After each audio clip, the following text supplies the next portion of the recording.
அக்பர் அப்படின்னு தக்பீர் கட்டுவாங்க. நல்லா ஃப்ரீயாக ப்ராடா தக்பீர் கட்டுவாங்க. ஓகேவா? இதுவே அந்த மக்கா, மதினா டைம்ல அந்த மக்கா, மதினால இருக்கும்போது வியாபார கூட்டங்கள்லாம் வியாபாரம் பண்றதுக்காக வரும்போது ரொம்ப கூட்ட நெரிசலா ரொம்ப எல்லாமே பள்ளி நிரம்பும்.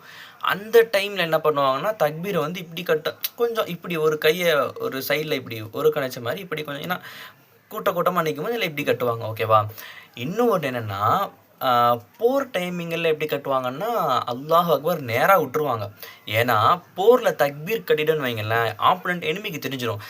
முஸ்லிம்கள் தொழுறாங்க. என்ன ஆனாலும் அவங்க தொழுகைய முறிக்க மாட்டாங்க. அவங்கள இப்ப ஈஸியா நம்ம என்ன பண்ணிடலாம், கொன்றலாம், தாக்கிரலாம் அப்படின்னு சொல்லி வந்துருவாங்கன்றதுனால, அல்லாஹ் அக்பர் தக்பீர நேரா விட்டுருவாங்க. ஓகேவா? இப்போ இத வந்து நார்மலா கட்டுற இந்த சஹாபாக்கள், இப்ப இது வந்து அந்த டைமிங்ல புரியும்.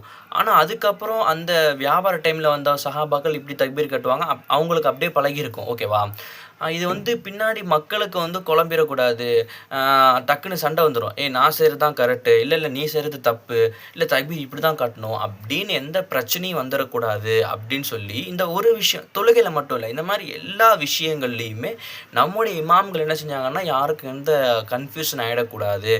ரசூலுல்லாஹ்வுடைய எந்த செயலுமே வந்து விடுபற்றவும் கூடாது, வீணாயிடவும் கூடாது. அது மறுமை வரைக்கும் பின்பற்றப்படணும் அப்படின்னு சொல்லி தான் ஹனஃபி இமாம் ஒரு முறையும், ஷாஃபி இமாம் ஒரு முறையும், மாலிகி இமாம் ஒரு முறையும் இப்படி என்ன செய்வாங்கன்னா, அழகா நமக்கு ஒரு சட்டங்கள ஒரு கோர்வையா, ஒரு வழியா நமக்கு என்ன செய்வாங்கன்னா, போட்டு தருவாங்க.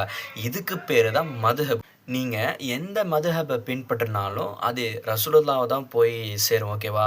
ஓகே எல்லாருக்கும் புரிஞ்சிருக்கும்னு நெனைக்கிறேன். அப்படியே உங்களுக்கு ஏதாவது டவுட் இருந்தா எனக்கு என்ன செய்யுங்க, டிஎம் பண்ணுங்க. அப்படியே நம்ம பேஜ ஃபாலோ பண்ணுங்க.